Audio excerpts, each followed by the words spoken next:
Hello my dear friends, कैसे हैं आप सभी। I hope all are well. सब लोग बढ़िया होंगे, मस्त होंगे, जबरदस्त होंगे। एज यू नो, हम लोगों ने स्टार्ट किया सक्सेस सीरीज, और इस सक्सेस सीरीज में हम लोग देख रहे हैं दृष्टि का सामान्य ज्ञान। और इस दृष्टि के सामान्य ज्ञान में भी हिस्ट्री का सेगमेंट हम लोगों ने स्टार्ट किया, और इतिहास को हम पढ़ रहे हैं पूरा एक कहानी की तरह। और 13th लेक्चर आज हम लोगों का ये होने वाला है, 13वां लेक्चर आज हम करेंगे। और इससे पहले हम 12 लेक्चर कंप्लीट कर चुके हैं। अगर आप लोगों ने नहीं देखा है तो डिस्क्रिप्शन बॉक्स में आपको प्लेलिस्ट मिल जाएगी, वहां से आप जो है कि सारे लेक्चर्स को देख सकते हैं। गुप्त काल आज हम लोग स्टार्ट करने वाले हैं। इससे पहले हमने जो कल लेक्चर लिया था उसमें थोड़ा सा एक क्रॉनिकल हिस्ट्री मैंने आप लोगों को बताया था, इतिहास को पढ़ने का तरीका बताया था। बहुत ही डिमांडिंग वो लेक्चर रहा था। तो उस लेक्चर को आप देखेंगे तो आप लोगों को एक हिस्ट्री को पढ़ने का अलग ही अंदाज आपको देखने को मिलेगा। तो उस वीडियो को जरूर देखिएगा। तो स्टार्ट करते हैं गुप्त काल। और गुप्त काल को भी हम लोग जो देखेंगे कॉन्सेप्ट प्लस फैक्ट हम लोग देखेंगे, जैसा कि हम लोग पढ़ते ही हैं। तो जितने भी नए व्यूवर्स हैं, थोड़ा सा मैं आपको बता दूं कि फैक्ट प्लस कॉन्सेप्ट हम लोग देख करके चलते हैं। तो बिल्कुल भी आप लोग को ये नहीं सोचना है कि भाई ये क्या हो रहा है, कि भाई हम लोगों को तो फैक्ट ही फैक्ट चाहिए, फैक्ट ही फैक्ट चाहिए। तो भैया कहानी अगर आपको याद नहीं होगी तो फैक्ट भी किसी काम के नहीं, आपको बता दें। ठीक है, तो हम लोग फैक्ट प्लस कॉन्सेप्ट दोनों चीजों को लेकर के चलते हैं। ठीक है, तो चलिए वीडियो को स्टार्ट करते हैं। गुप्त काल की हम लोग बात कर रहे हैं। थोड़ा सा अगर हम गुप्तों की बात करें कि गुप्त आए कहां से थे, तो गुप्तों का मैं आपको बता दूं कि गुप्त कहां से आए थे। गुप्त कुषाणों के अधीन जो इनके सामंत थे, है ना। सामंत क्या होता है जनरली, जैसे अगर हमारा ये पूरा एक साम्राज्य है, इस साम्राज्य के अंदर ये अगर हमारा सेंटर है, तो इसकी जो अंतिम सीमा है, मेरी सीमा यहाँ तक है, यहाँ तक है, यहाँ तक है, और यहाँ तक है, यहाँ तक है, ये मेरी सीमाएं हैं। तो इन सीमाओं को संभालने के लिए जो मैंने अपॉइंट कर रखे हैं राजा, ये मेरे सामंत कहलाते हैं। ठीक है, तो जो कुषाण थे, इन कुषाणों के सामंत माने जाते हैं गुप्त लोग। ठीक है, ऐसा माना जाता है कि ये इनके सामंत थे। ठीक है, और गुप्तों के लिए हम जो गुप्त इतिहास को इतना पढ़ते हैं, और गुप्त में मैं आपको बता दूं हम 2 से 3 लेक्चर कवर करेंगे। तो इतना इंपॉर्टेंट क्यों है गुप्त काल? तो गुप्त काल कला, संस्कृति, साहित्य एवं विज्ञान में बहुत ही ज्यादा विकास के कारण, अत्यधिक विकास के कारण, जो गुप्त काल है इसने क्या किया है, भारतीय इतिहास में अपनी एक स्वर्णिम छाप छोड़ी है। तो इसीलिए जो है कि आपको गोल्डन एज भी कहा जाता है। कई बार आपको देखने को मिलेगा, कहीं पर आप देखेंगे गोल्डन एज, गोल्डन एज कहते हैं आप गुप्त काल को। तो कहीं पे आपसे प्रश्न पूछ लिया जाए कि भारतीय साहित्य का या भारतीय कला संस्कृति का स्वर्णिम काल किसे कहा जाता है, मेनली भारतीय कला संस्कृति का, भारतीय कला संस्कृति का स्वर्णिम काल किसे कहा जाता है, तो गुप्त काल को भारतीय कला संस्कृति का स्वर्णिम काल कहा जाता है। स्पेशली इसके अंदर क्या क्या आता है, कला साहित्य आता है, विज्ञान आता है। तो कला साहित्य और विज्ञान, इन दोनों में बहुत ही ज्यादा विकास किया गुप्त शासकों ने, इसलिए इस काल को गोल्डन एज कहा जाता है।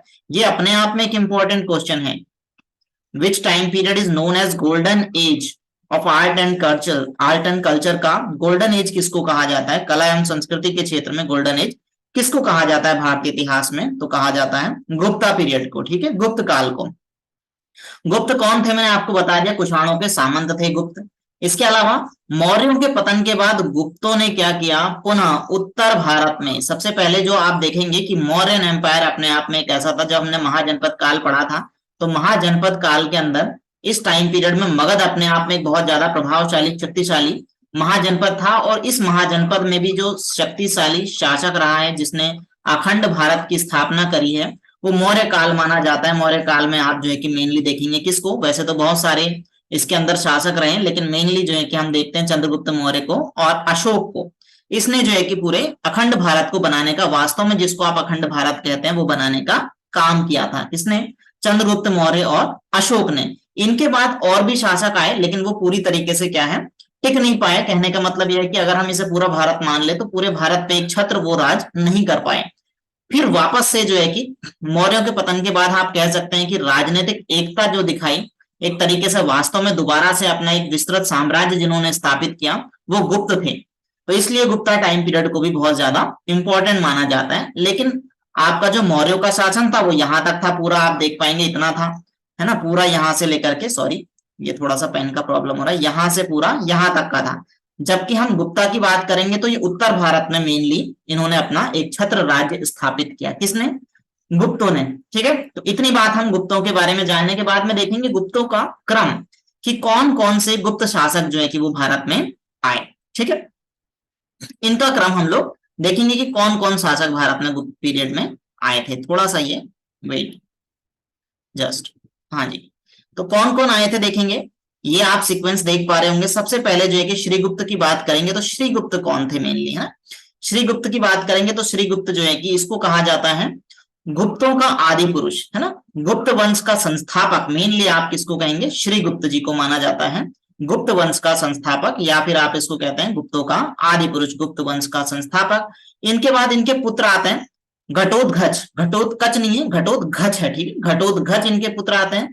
फिर आते हैं चंद्रगुप्त प्रथम, जिनको वास्तविक संस्थापक माना जाता है गुप्त साम्राज्य का। तो देखो एक क्वेश्चन तो हमारा बना कि गोल्डन एज किसको कहा जाता है, तो गुप्त टाइम पीरियड को गोल्डन एज कहा जाता है कला एवं संस्कृति का।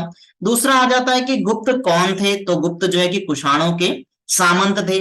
तीसरा प्रश्न पूछा जाता है कि गुप्त का जो संस्थापक माना जाता है गुप्त वंश का, वो कौन थे, तो श्रीगुप्त थे। उसके बाद एक और प्रश्न बनता है कि गुप्त टाइम पीरियड का जो गुप्त काल है इसके वास्तविक संस्थापक कौन थे, तो चंद्रगुप्त प्रथम थे। ठीक है, तो ये थे वास्तविक संस्थापक। इसके बाद इसमें एक प्रतापी शासक माने जाते हैं समुद्रगुप्त, जो बहुत ही ज्यादा प्रतापी शासक माने जाते हैं। समुद्रगुप्त को भारत का नेपोलियन भी कहा जाता है। तो एक प्रश्न और बन गया कि भारत का नेपोलियन किसे कहा जाता है, तो समुद्रगुप्त, गुप्त वंश के एक शासक हैं समुद्रगुप्त, इनको जो है कि भारत का नेपोलियन कहा जाता है। ठीक है, इसके बाद आते हैं रामगुप्त, समुद्रगुप्त के दो बेटे रामगुप्त और चंद्रगुप्त द्वितीय का जो है कि वर्णन आपको आगे देखने को मिलेगा। रामगुप्त बहुत ही ज्यादा कायर माने जाते हैं, जिन्होंने जो है कि एक तरीके से अपनी कायरता के कारण ही इनको जो है कि इनके भाई के द्वारा चंद्रगुप्त सेकंड के द्वारा मार दिया जाता है और शासन अपने हाथ में ले लिया जाता है। तो चंद्रगुप्त जो द्वितीय थे, इन्हें विक्रमादित्य के नाम से भी जाना जाता है और ये बड़े ही प्रतापी शासक माने गए। इसके बाद कुमार गुप्त फर्स्ट आते हैं, जिनको जो है कि महेंद्रादित्य के नाम से भी जाना जाता है, और ये वो शासक हैं जिसके समय में सबसे ज्यादा अभिलेख जो है कि आपको देखने को मिलेंगे। किसके समय में, कुमार गुप्त फर्स्ट के समय में सबसे ज्यादा अभिलेख इनके समय में आपको देखने को मिलेंगे। इसके बाद थोड़ा सा और आगे बढ़ते हैं तो कुमार गुप्त के बाद आप देखेंगे स्कंदगुप्त।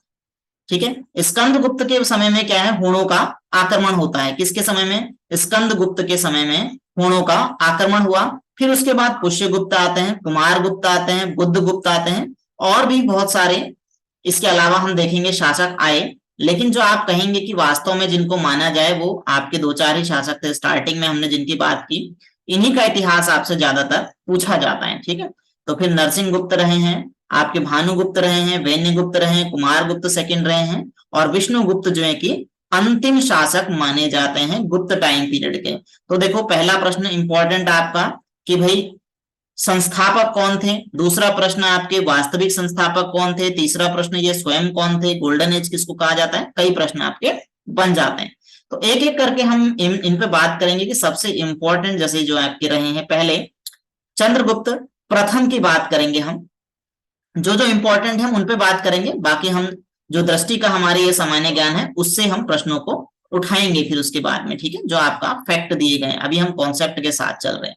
तो चंद्रगुप्त प्रथम की अगर हम बात करेंगे तो चंद्रगुप्त प्रथम का शासन जो है कि 319 से 335 ईसा के बीच में माना जाता है, और इनको जो है कि क्या है, गुप्त वंश का वास्तविक संस्थापक माना जाता है, इसलिए हम यहीं से इनकी शुरुआत करते हैं। इसने अपने राज्यारोहण के दिन यानी कि 9 मार्च 319 ईस्वी को एक नवीन संवत की स्टार्टिंग की, जिसको गुप्त संवत कहते हैं। तो आपसे ये भी प्रश्न बनता है कि गुप्त संवत की स्टार्टिंग किसने की, तो चंद्रगुप्त प्रथम ने की। कब की, 9 मार्च 319 ईस्वी में स्टार्टिंग होती है गुप्त संवत की, इन्होंने गुप्त संवत चलाया।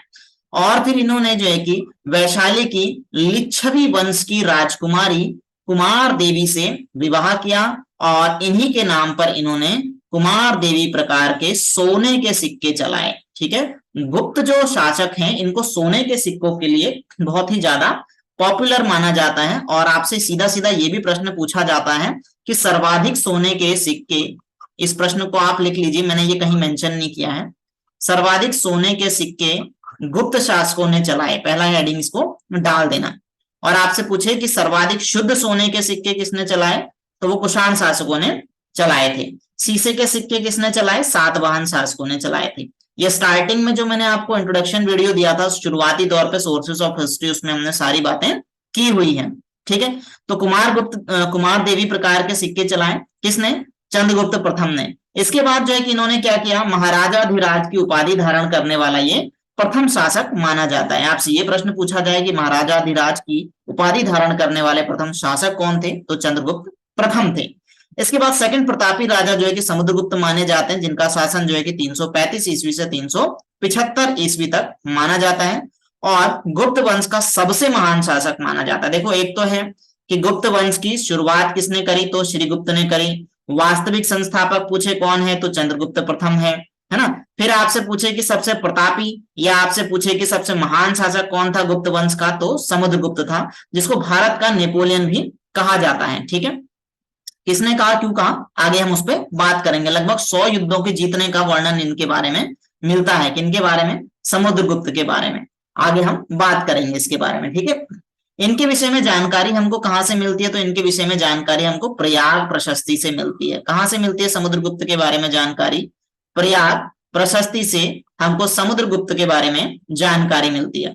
ठीक है, इसके बाद हम लोग बात करते हैं कि प्रयाग प्रशस्ति से और क्या क्या जानकारी मिलती है। तो प्रयाग प्रशस्ति की आपसे पूछे कि रचना किसने की, तो हरिसेन ने प्रयाग प्रशस्ति की रचना की। उत्कीर्ण किसने किया इसको, तिलभट्ट ने इसको उत्कीर्ण किया। देखो, जो आपके शिलालेख होते हैं या अभिलेख होते हैं, अभिलेख मीन्स होता है anything written on hard surface, कुछ भी एक कठोर सतह पर उत्कीर्ण अगर हम कर देते हैं तो इसको हम कहते हैं ये अभिलेख है। ठीक है, अभिलेख का मतलब ही यही होता है कि वो कठोर सतह पर उत्कीर्ण लेख होना चाहिए। कुछ भी अगर कठोर सतह पर लिखा गया है, दैट इज कॉल्ड अभिलेख, इसको आप अभिलेख कहेंगे, anything written on hard surface.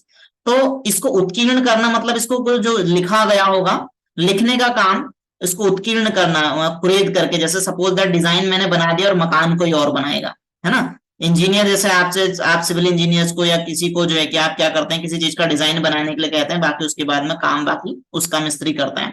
तो इसी तरीके से जो डिजाइनिंग की वो हरिसेन ने की, जबकि इसको काम करने का काम किया, उत्कीर्ण करने का काम तिलभट्ट ने किया।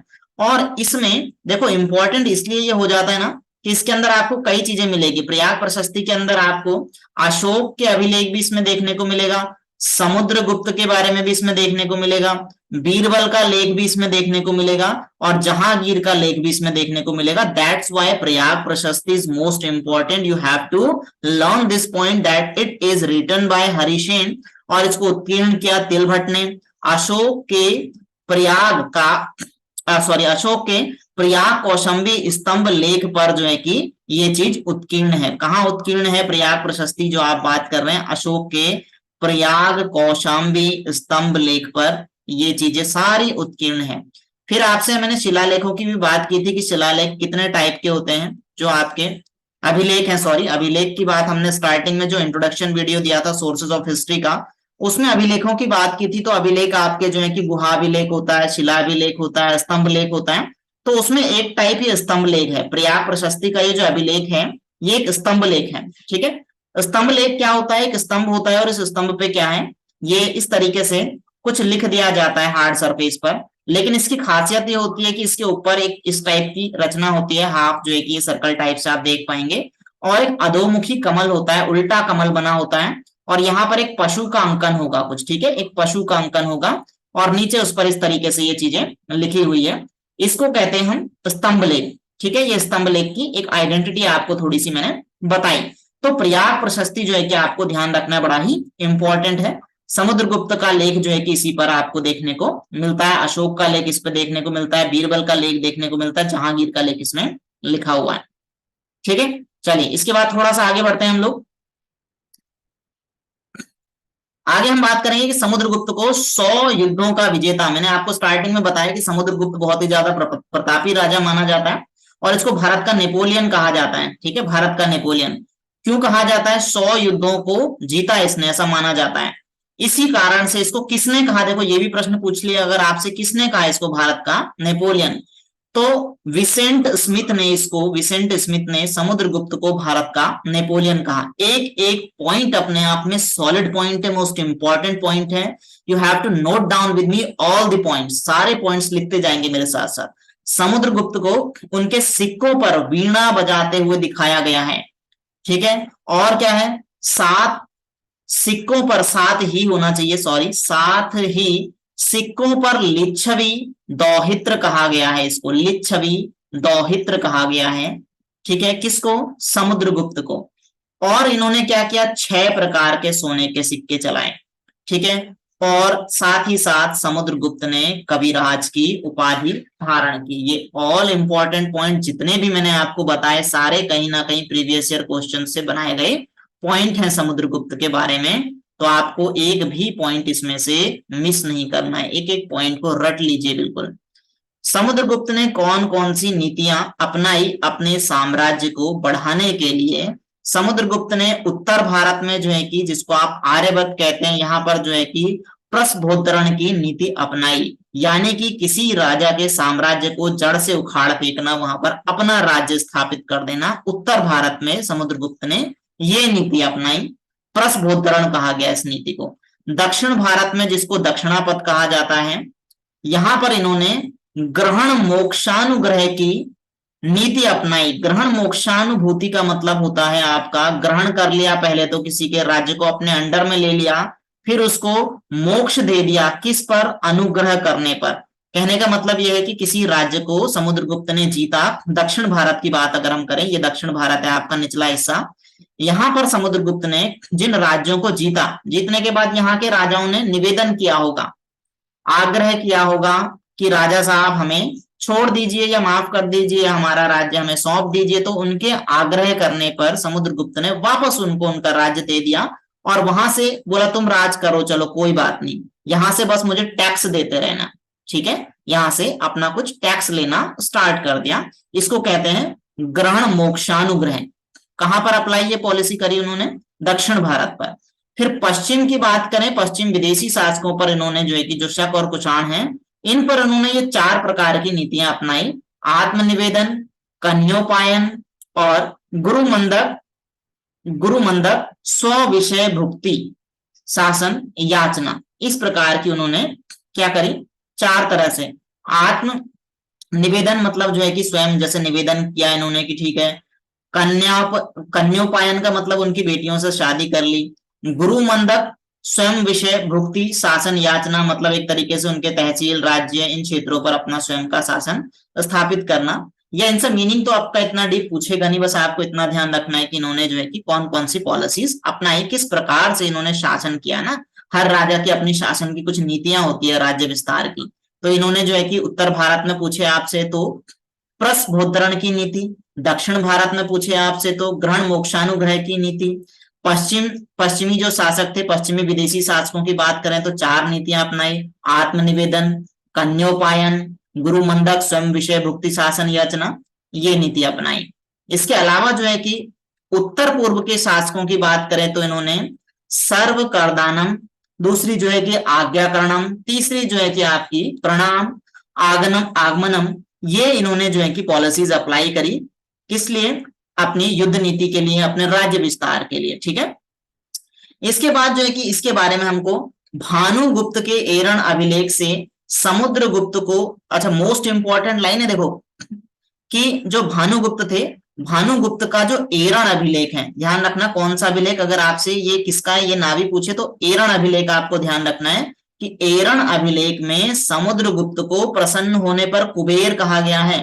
मतलब जब ये समुद्रगुप्त खुश होता था ना तो दिल खोल करके दान देता था, और जब ये गुस्सा होता था तो फिर ये खतरनाक तरीके से दंडित करता था, इसलिए इसको गुस्सा होने पर यमराज कहा गया है और प्रसन्न होने पर कुबेर कहा गया है।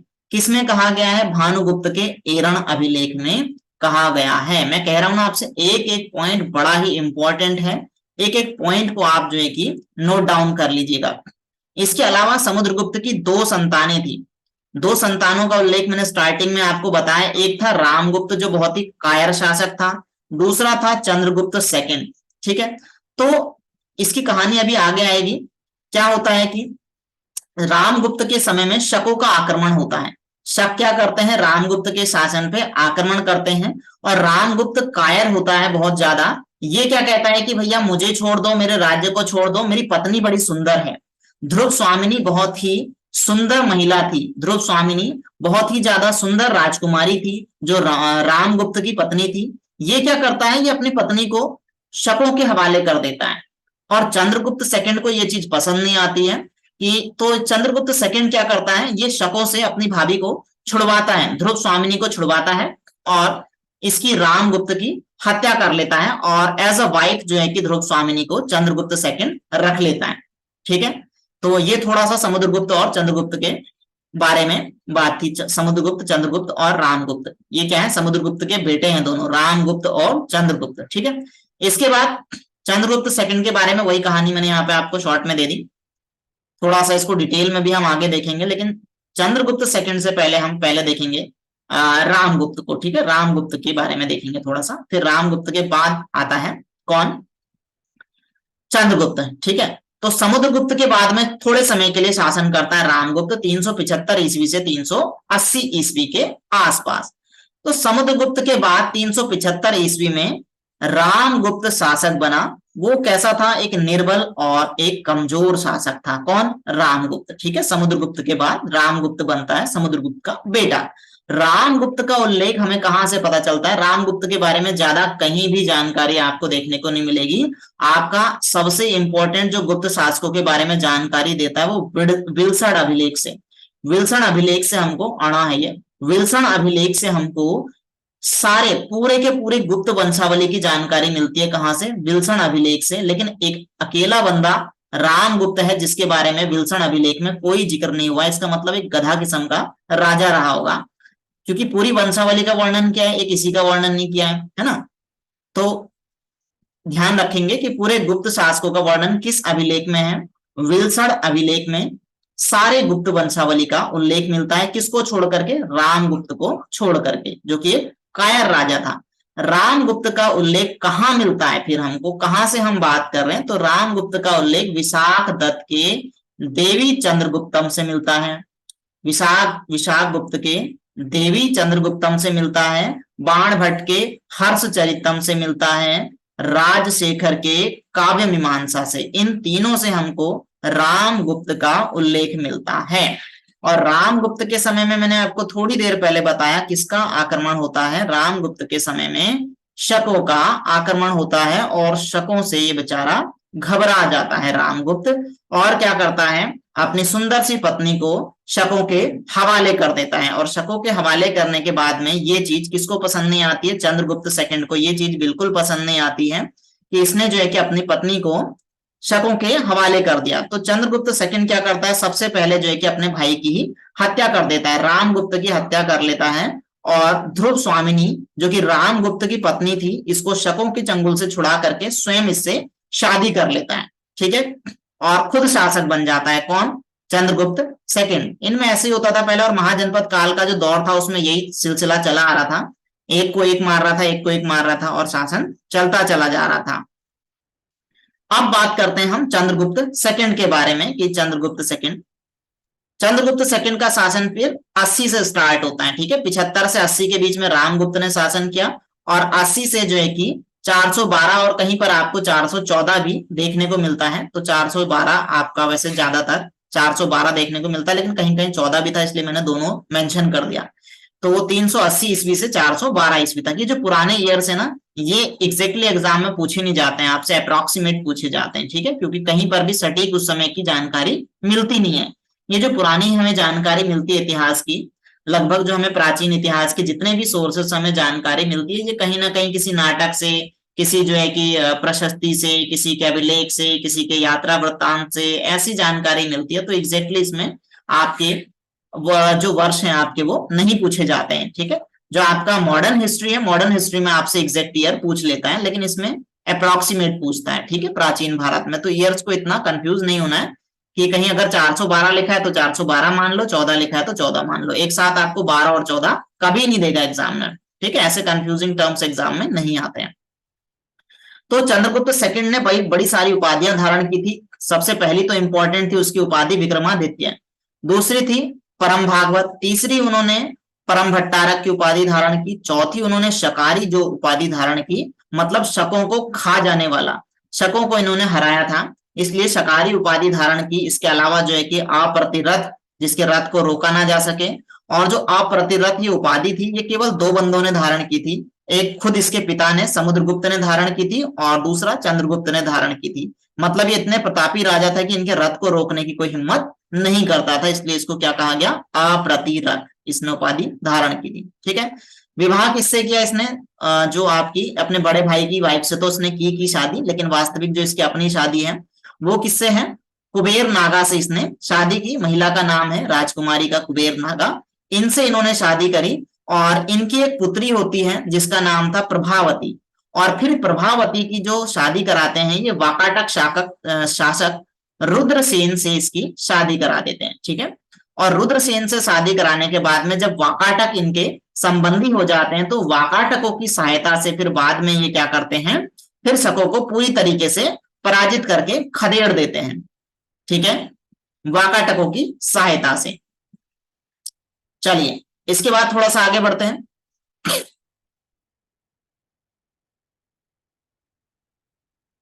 हाँ, चलिए खदेड़ देते हैं और ये देखेंगे यहाँ चांदी के व्याघ्र प्रकार के सिक्के चलाए इन्होंने। चांदी के व्याघ्र प्रकार के सिक्के किसने चलाए, तो चंद्रगुप्त सेकंड ने चलाए। वाकाटकों की सहायता से शकों को पराजित किया।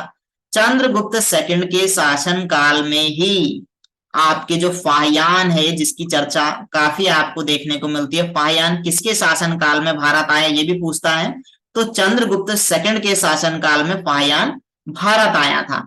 फाहियान ने एक ग्रंथ लिखा फोकोकी नाम का। ठीक है, फोकोकी, आपसे फाहियान के बारे में मैं स्पेशली आपको जो हमारा कॉन्सेप्ट बॉम्ब सीरीज है ना उसमें मैं थोड़ा सा फोकोकी के बारे में और फाहियान के बारे में आपको बताऊंगा। कॉन्सेप्ट बॉम्ब भी हमारी एक सीरीज चलती है, कॉन्सेप्ट बॉम्ब करके आप डालेंगे या आप डिस्क्रिप्शन में भी जाएंगे तो आपको मिल जाएगी कॉन्सेप्ट बॉम्ब। हमारी 5, 10, 15 मिनट की सीरीज होती है जिसमें हम किसी भी टॉपिक को बिल्कुल शॉर्ट में आपका क्लियर कर देते हैं। ठीक है, तो ये हमारा फोको की ग्रंथ किसने लिखा, फाहियान ने लिखा। किसके समय में फाहियान भारत आता है, चंद्रगुप्त सेकंड के समय में भारत आता है। चंद्रगुप्त सेकंड के दरबार में 9 विद्वानों की एक मंडली थी भाई, 9 विद्वानों की, 9 रत्न रखे थे इसने। ठीक है, जिनको क्या कहा जाता है, नवरत्न कहा जाता है। और 9 रत्न कौन कौन थे ध्यान रखेंगे, अमर सिंह थे, वारामिहिर थे, धनवंतरी थे, कालिदास थे, वररुचि थे, और आपके घटक्कर पर थे, शकु थे, और वेताल भट्ट थे, और छपणक थे। और इसके अलावा इंपॉर्टेंट हो जाता है कि आर्यभट्ट जो है कि इन नवरत्नों में नहीं थे। इन नवरत्नों के नाम आपको वैसे याद रखने की जरूरत नहीं है, रखते हैं तो अच्छी बात है, नहीं भी रखते हैं तो इतना ध्यान रखेंगे कि आर्यभट्ट इन नवरत्नों में शामिल नहीं थे। ठीक है, इसके अलावा मेहरौली के लौह स्तंभ से चंद्र नामक शासक का उल्लेख मिलता है। माना जाता है कि जो मेहरौली, दिल्ली में आप मेहरौली नाम सुना होगा, मेहरौली दिल्ली, तो ये जो मेहरौली का लौह स्तंभ है, मेहरौली के लौह स्तंभ में चंद्र नामक एक शासक का वर्णन मिलता है। ये चंद्रगुप्त सेकंड का ही जिक्र है, मे भी शायद। ठीक है, मे भी, क्योंकि जो चीजें स्पष्ट नहीं है इतिहास में उनको मानना ही पड़ता है, ये मैं नहीं कह रहा हूं, ये इतिहासकारों का मानना है। ठीक है, इसके बाद हम बात करते हैं कुमार गुप्त के बारे में, जिनको जो है कि महेंद्रा दिव्य प्रथम के नाम से भी जाना जाता है। तो हमने क्या क्या देख लिया, देखो समुद्र, हमने गुप्तों की बात की, एक बार क्विक रिवीजन कर लेते हैं।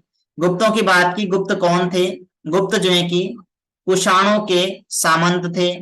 ठीक है, स्टार्टिंग किसने की इसकी, श्रीगुप्त ने की। श्रीगुप्त को संस्थापक माना जाता है। वास्तविक संस्थापक किसको माना जाता है, वास्तविक संस्थापक किसको माना जाता है, जल्दी से मुझे इसको कमेंट बॉक्स में बताएंगे। इसके अलावा हमने बात की, किसकी बात की हमने, प्रतापी शासक, जिसने जो है कि सबसे आप कह सकते हैं कि लॉन्ग शासन किया, इसका नाम भी आप चलो मैंने लिख ही दिया, समुद्रगुप्त। इसका भी आप वैसे एक इसको और नाम से जाना जाता है, उसका नाम भी आप मुझे बताएंगे। छोटा छोटा बीच बीच में आंसर भी करते रहा करें, कमेंट करते रहा करें, आपका भी एक रिवीजन होता रहेगा। ठीक है, तो इसके बाद में हमारे आते हैं कुमार गुप्त। और कुमार गुप्त, इसका जो है कि आप देखेंगे कुमार गुप्त इसलिए पॉपुलर है, इसने सर्वाधिक अभिलेख लिखे हैं, खुद तो नहीं लिखे हैं, लगवाए हैं, मतलब बहुत ज्यादा अभिलेख इसने लगवाए हैं। तो आपसे ये भी पूछ ले भाई कौन सा ऐसा शासक था जिसने सर्वाधिक अभिलेख लगवाए? देखो ये जो मैं प्रश्न आपको बोल रहा हूं ना, इनको पॉइंट वाइज लिखते रहना। क्या क्या बोला मैंने? गुप्त कौन थे, संस्थापक कौन था, वास्तविक संस्थापक कौन था, प्रतापी राजा कौन था, सर्वाधिक अभिलेख किसने लगवाए, ऐसे करके देखो 1 2 3 4 5 प्रश्न आपके बन गए, लिख लेंगे इनको, ठीक है। और किसको, इनको जो है कि शरदकालीन सूर्य की तरह शांत माना जाता था। किसको? कुमारगुप्त को शरदकालीन सूर्य की तरह शांत। कुमारगुप्त प्रथम नहीं कहेंगे, मैंने कुमारगुप्त ही कहेंगे, कहीं पे प्रथम भी जिक्र मिल जाएगा तो कंफ्यूज नहीं होना है, ठीक है। इसने अपने सिक्कों पर गरुड़ के स्थान पर, जो गुप्त शासक थे, अच्छा ये प्रश्न भी आपका बन सकता है, गुप्त शासकों ने अपने सिक्कों पर गरुड़ को बनवाया था, लेकिन कुमारगुप्त ऐसा शासक था जिसने गरुड़ के स्थान पर मयूर का अंकन करवाया अपने सिक्कों पर। गरुड़ जो है कि इनका राज चिन्ह था, गुप्तों का राज चिन्ह था गरुड़। जैसे क्या होता है कि किसी भी साइन सिंबल के माध्यम से ना क्या ये शासन करते थे, तो जहां जहां पर इनका शासन था वहां पर गरुड़ की मोहर चलती थी। तो जहां जहां गरुड़ की मोहर पाई गई, ये माना जाता है कि यहाँ तक इनका शासन था या यहाँ से इनके संबंध थे। तो गरुड़ की मोहर गुप्तों का सिंबल था, शासन का सिंबल। लेकिन कुमारगुप्त ने गरुड़ की जगह मयूर का अंकन कराया अपने सिक्कों पर। कुमारगुप्त के समय में नालंदा बौद्ध विहार की स्थापना हुई। That is most important question. Nalanda बौद्ध विहार का आपने नाम सुना होगा, बहुत ही पॉपुलर है। नालंदा बौद्ध विहार बिहार के राजगीर के बड़गांव में स्थित है। बिहार में भी कहां पर? राजगीर में। और राजगीर में भी कहां पर? बड़गांव में स्थित है। क्या? नालंदा बौद्ध विहार। इसको मोस्ट इंपॉर्टेंट, नालंदा बौद्ध विहार को अलग से पॉइंट वाइज लिख लेंगे आप। नालंदा बौद्ध विहार को महायान बौद्ध धर्म का क्या कहा जाता है? ऑक्सफोर्ड कहा जाता है। ऑक्सफोर्ड यूनिवर्सिटी का नाम आपने सुना होगा। तो नालंदा बौद्ध विहार को क्या कहा जाता है? महायान बौद्ध धर्म का ऑक्सफोर्ड कहा जाता है। मोस्ट इंपॉर्टेंट है, एक एक लाइन बड़ी ही इंपॉर्टेंट है। और इसमें एक बहुत ही बड़ा पुस्तकालय है, जिस पुस्तकालय का नाम है धर्मगंज पुस्तकालय। और ये धर्मगंज पुस्तकालय 3 भागों में बटा हुआ है। पहला जो है कि आपका रत्नोदधि नाम से है, दूसरा भाग रत्न रंजक के नाम से है, तीसरा भाग रत्न सागर के नाम से है। तो धर्मगंज जो पुस्तकालय है ये 3 भागों में बटा हुआ है। नालंदा बौद्ध विहार का पुस्तकालय है, ठीक है। नालंदा बौद्ध विहार कहाँ है? बिहार में, राजगीर के बड़गांव में, ठीक है। इसके बाद हम बात करेंगे कि कुमारगुप्त के अंतिम समय में पुष्यमित्रों का आक्रमण हुआ, जिसे इसके पुत्र स्कंदगुप्त ने विफल कर दिया। एक एक पॉइंट मोस्ट इंपॉर्टेंट। नेक्स्ट हम बात करेंगे स्कंदगुप्त की, कि स्कंदगुप्त के समय में क्या होता है, थोड़ा सा हम इसको भी देखेंगे स्कंदगुप्त को। तो गुप्त वंश का अंतिम प्रतापी शासक माना जाता है। अंतिम नहीं कहूंगा मैं, क्या कह रहा हूं? अंतिम प्रतापी शासक कौन? स्कंदगुप्त। इसके समय में हुणों का आक्रमण होता है। ध्यान रखेंगे, किसके समय में हुणों का आक्रमण होता है? स्कंदगुप्त के समय में हुणों का आक्रमण होता है, और जिन्हें पराजित करके स्कंदगुप्त ने विक्रमादित्य की उपाधि धारण करी, ठीक है। हूण कौन थे? आपसे कभी कभी ये भी प्रश्न पूछ लिया जाता है। तो हूण कौन थे? ये मध्य एशिया की खानाबदोश जाति थी। खानाबदोश का मतलब क्या होता है? जो अपने गुजर बसर के लिए एक जगह से दूसरी जगह भटकते रहते हैं, हूण वो थे। स्कंदगुप्त के समय में ही सिक्कों में सर्वाधिक मिलावट हुई। क्यों हुई? क्योंकि इसके समय में क्या हुआ था, तब तक जो है कि राजकोष लगभग जो है कि खाली होने की कगार में था, जिस कारण से सिक्कों में मिलावट करनी पड़ी। सिक्के कैसे थे इनके? सर्वाधिक सोने के सिक्के चलाने वाला राजवंश था गुप्त वंश, ठीक है। तो सिक्कों में मिलावट इसलिए इंपॉर्टेंट है कि सिक्के काय के थे? सोने के सिक्के थे। मिलावट होगी तो प्रश्न बनेगा ही कि सर्वाधिक मिलावट वाले सिक्के किसके शासनकाल में पाए गए? स्कंदगुप्त के शासनकाल में पाए गए, ठीक है। इन्होंने अपनी दूसरी राजधानी अयोध्या को बनाया, ठीक है। इन्होंने अपनी दूसरी राजधानी अयोध्या को बनाया, और इन्होंने क्या कराया? सुदर्शन झील, जिसका निर्माण चंद्रगुप्त मौर्य ने कराया था। जब इनके समय में चंद्रगुप्त मौर्य के शासन में लगभग 12 वर्षों का काल पड़ा, उस दौरान चंद्रगुप्त मौर्य ने सुदर्शन झील का निर्माण कराया था। इस सुदर्शन झील का पुनरुद्धार किसने करवाया? इसका पुनरुद्धार कराया स्कंदगुप्त ने। सुदर्शन झील का किसके सहयोग से कराया? अपने प्रांतपाल पर्णदत्त के सहयोग से। पर्णदत्त और उसके पुत्र चक्रपालित की सहायता से स्कंदगुप्त ने सुदर्शन झील का पुनर्निर्माण कराया। सुदर्शन झील किसने बनवाई? चंद्रगुप्त सेकंड ने बनवाई। इस झील के किनारे इन्होंने एक विष्णु मंदिर भी बनवाया। ठीक है, तो ये सारी बातें थी हमारी स्कंदगुप्त के बारे में। ठीक है, इसके अलावा हम थोड़ा बहुत जो है कि और पढ़ेंगे। आपकी जो सीरीज है हमारी, जिस बुक का मैंने आपको स्टार्टिंग में थंबनेल दिया है, जो दृष्टि पब्लिकेशन की हमारी बुक है, उससे हम लोग क्या करेंगे, अब ये कुछ बचे कुचे फैक्ट देख लेंगे। अभी हमारा ये नहीं सोचेंगे आपकी खत्म हो गया कंटेंट, अभी हमारा बचा है भाई। अभी हम जो है कि इसमें इसके प्रशासनिक व्यवस्था को देखेंगे, किस प्रकार का प्रशासनिक व्यवस्था थी इसकी, किस प्रकार की सामाजिक व्यवस्था थी। तो गुप्त साम्राज्य का अभी आपका एक लेक्चर और होगा। ठीक है, नेक्स्ट लेक्चर एक और आएगा। अभी फिलहाल हम इस पे ही बात करेंगे। तो गुप्त साम्राज्य देखेंगे थोड़ा सा फैक्ट वाइज क्या क्या हमारा रहने वाला इसमें। तो गुप्त संभवतः क्या थे? ये वैश्य थे और किसके थे? कुषाणों के सामंत थे। ये फैक्ट अब आपको मोस्ट इंपॉर्टेंट है। दृष्टि पब्लिकेशन का सामान्य ज्ञान जैसा आपका लूसेंट है, ऐसी दृष्टि का सामान्य ज्ञान फैक्ट है। लेकिन मेरा पर्पस ये था इस सीरीज को स्टार्ट करने का। देखिए, मैं ये चाह रहा था कि आपको फैक्ट फैक्ट जो है कि कहानी की तरह एक्सप्लेन कर दूं, लेकिन फिर मुझे लगा कि बहुत सारे एस्पिरेंट्स हमारे ऐसे, टाइम बदल रहा है, कंपटीशन बहुत हाई होता चला जा रहा है, और इतिहास को पढ़ना अगर मैं आपको ऐसे ही पढ़ाता तो ऐसे बहुतों ने आपको इतिहास पढ़ाया होगा। आप यूट्यूब सर्च करेंगे तो आपको बहुत सारी वीडियोस मिल जाएंगी। लेकिन क्या है कि इतिहास को मैंने आपको स्टार्टिंग में कल के लेक्चर में देखेंगे बताया था कि जब तक आप उस कहानी को कनेक्ट नहीं कर पाते हैं, पात्रों को कनेक्ट नहीं कर पाते हैं, उनका संबंध आपस में नहीं बता पाते हैं, तो इतिहास आप कभी याद नहीं रख पाएंगे। तो इसलिए मुझे लगा कि यार फिर मैं भी सबके जैसा पढ़ाऊंगा तो कोई फायदा नहीं है, तो मुझे थोड़ा सा हटके मुझे काम करने का मुझे लगा कि मुझे करना चाहिए आपके लिए। बाकी आप लोग बताएंगे कि अगर नहीं लगता सही तो मैं आपको to the point fact fact बता दूंगा। अदरवाइज जो डीप पढ़ने वाले बच्चे हैं, जो वास्तव में तैयारी करना चाहते हैं, उनके लिए मेरे हिसाब से कॉन्सेप्ट प्लस फैक्ट दोनों होना चाहिए। ठीक है, तो देखेंगे गुप्त संभवतः वैश्य थे, कुषाणों के सामंत थे। समुद्रगुप्त के प्रयाग प्रशस्ति, अभी हमने बात की थी, प्रयाग प्रशस्ति अभिलेख में गुप्तों के आरंभिक पूर्वजों के रूप में श्रीगुप्त और जो है कि घटोत्कच, जो कि इसका बेटा है श्रीगुप्त का, उसका वर्णन मिलता है। श्रीगुप्त जो है कि क्या माने जाते हैं? ये गुप्त वंश के संस्थापक माने जाते हैं। ठीक है, और जो है कि गुप्त साम्राज्य चंद्रगुप्त फर्स्ट 319 से 334 ईस्वी में सिंहासन इन्होंने आरोहण किया, सिंहासन पर बैठे, ये हमें पता चलता है। और इसी समय 319 से 20 ईस्वी में उसने गुप्त संवत की शुरुआत करी, ये भी हमने बात अभी कर ली। उसने फिर उसके बाद ही महाराजाधिराज की उपाधि भी धारण करी। तो ध्यान रखेंगे, पहले समुद्रगुप्त, सॉरी, सबसे पहले जो है कि हमारे क्या है, श्रीगुप्त, श्रीगुप्त के बाद है घटोत्कच, घटोत्कच के बाद चंद्रगुप्त फर्स्ट। यहाँ पर समुद्रगुप्त स्टार्टिंग में दिया है, इससे आपको ये ध्यान नहीं रखना है कि समुद्रगुप्त ही है। मैं आपको बता दूं संस्थापक, मैंने स्टार्टिंग में भी बात करी है, ये है संस्थापक। अब बुक में पहला नाम समुद्रगुप्त का दे दिया तो कंफ्यूज नहीं होना, संस्थापक श्रीगुप्त है। ठीक है, वास्तविक संस्थापक चंद्रगुप्त है। ठीक है, ये ध्यान रखना है आपको।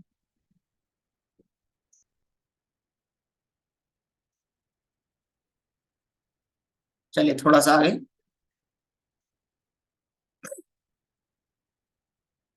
हाँ, समुद्रगुप्त के प्रयाग प्रशस्ति अभिलेख में गुप्तों के आरंभिक पूर्वजों की जानकारी मिलती है, हमने देख लिया। गुप्त चंद्रगुप्त प्रथम ने लिच्छवी राजकुमारी कुमार देवी से विवाह किया और उनका नाम अपने सिक्कों पर अंकित कराया। इसके बाद चंद्रगुप्त प्रथम का पुत्र जो है कि समुद्रगुप्त आता है, समुद्रगुप्त शासक बनता है, और समुद्रगुप्त को ही क्या कहा जाता है? भारत का नेपोलियन कहा जाता है।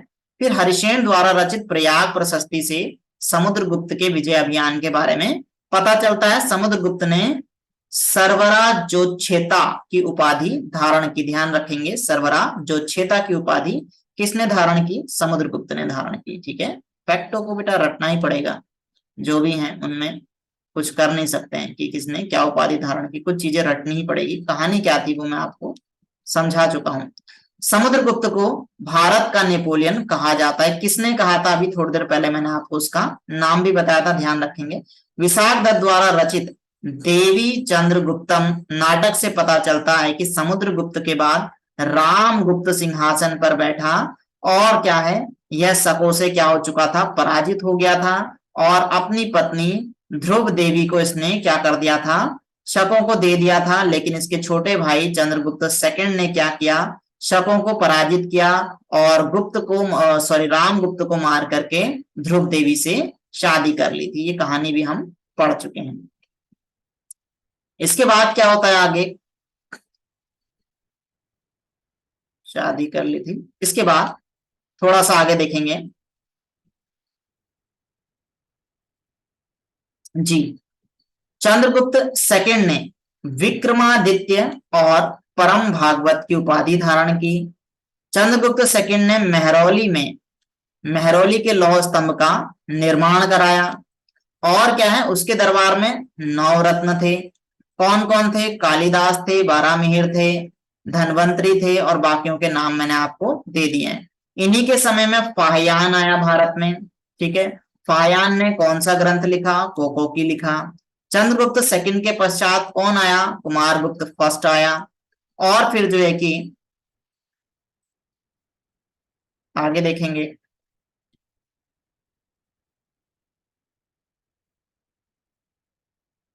हाँ, गुप्त वंश के 2 शासकों ने अश्वमेध यज्ञ कराया। देखेंगे, गुप्त वंश के 2 शासकों ने अश्वमेध यज्ञ किया। पहला शासक समुद्रगुप्त और दूसरा शासक कुमारगुप्त। ठीक है, इन दोनों ने अश्वमेध यज्ञ कराया। कुमारगुप्त फर्स्ट ने नालंदा महाविहार की स्थापना की। कुमारगुप्त फर्स्ट का उत्तराधिकारी कौन था? स्कंदगुप्त था, जिसने कुमारादित्य की उपाधि धारण की। स्कंदगुप्त के समय में क्या हुआ? हुणों का आक्रमण हुआ। स्कंदगुप्त के जूनागढ़ अभिलेख में हुणों की पराजय का जिक्र मिलता है, किंतु उसी के भीतरी अभिलेख में हुणों के साथ केवल युद्ध का अभिलेख मिलता है कि केवल युद्ध हुआ। परिणाम क्या रहा, जीता या हारा, इसका भीतरी अभिलेख में कोई उल्लेख नहीं है। ठीक है, चलिए इसके बाद हम बात करते हैं अगला पॉइंट।